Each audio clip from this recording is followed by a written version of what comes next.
Now, despite the number of females in the workforce still exceeding that of males, there's a glass ceiling in corporate South Africa for women in the workforce. Women make up only 22% of board directors in listed companies in South Africa and under 10% of executive directors. Despite South Africa's ongoing push for gender transformation in senior positions, lack of a follow-up has also created a class ceiling for women in the workplace. Collen Lemawane spoke to Dr. Meyer, a career and educational specialist at Boston City Campus and Business College, and this is what she had to say on the subject. We must look at the female category occupies about 47% of the South African workforce.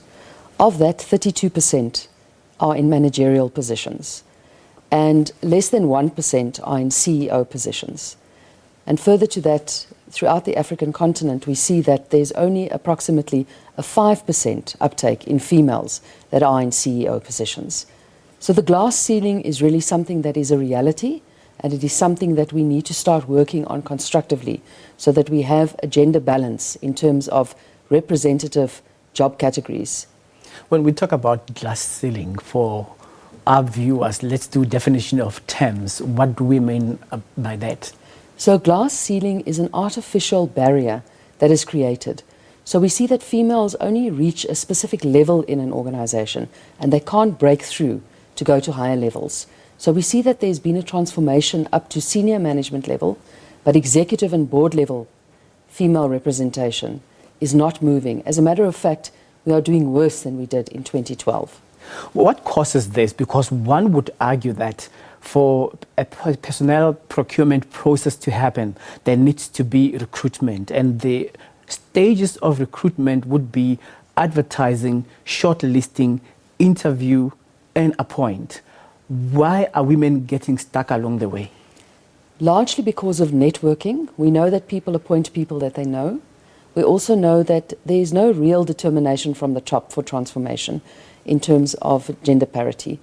So it is a decision that must be made by the board. They must say, just as political parties have done, that we'll have 50% representation in the next 5 years or 8 years or 10 years.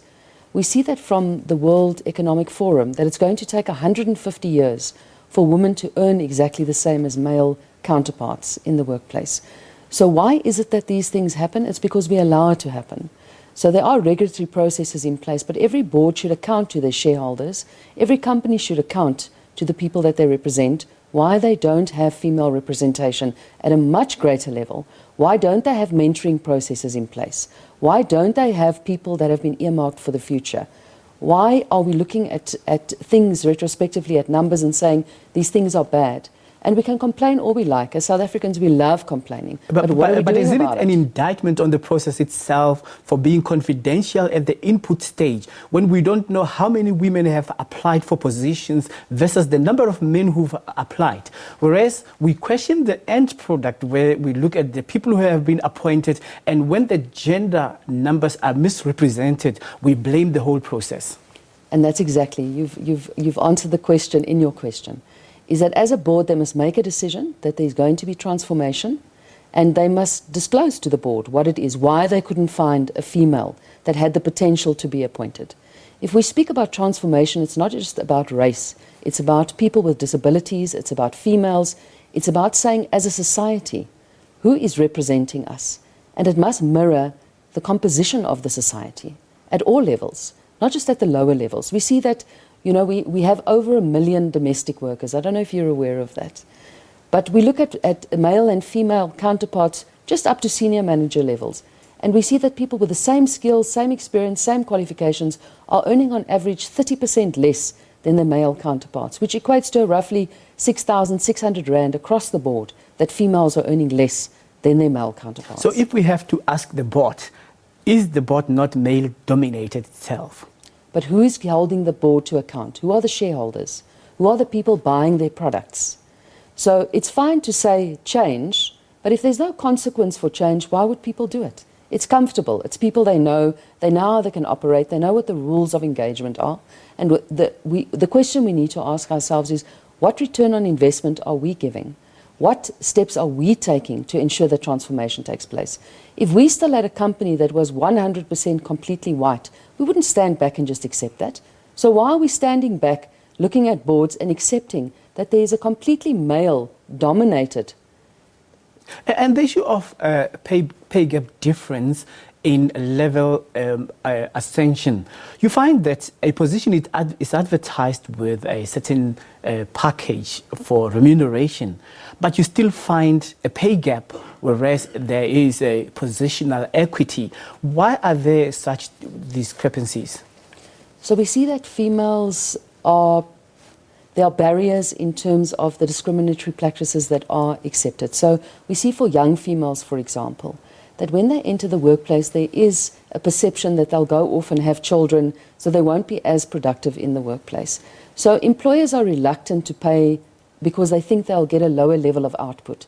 That is not based in fact in any way, but there is a perceptual value. So we allow it, and once again, our legislation is very strong. We have very good legislation. But the policing of that legislation, the enforcement of that legislation is where our focus should be.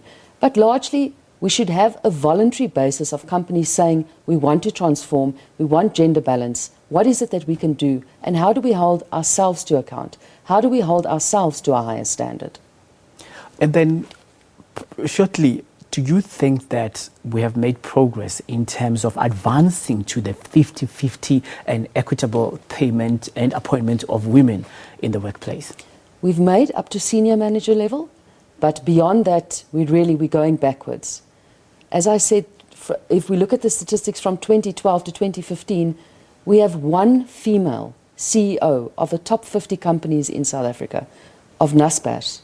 One black female that represents the entire female category in the top 50 companies in this country. And that is not acceptable.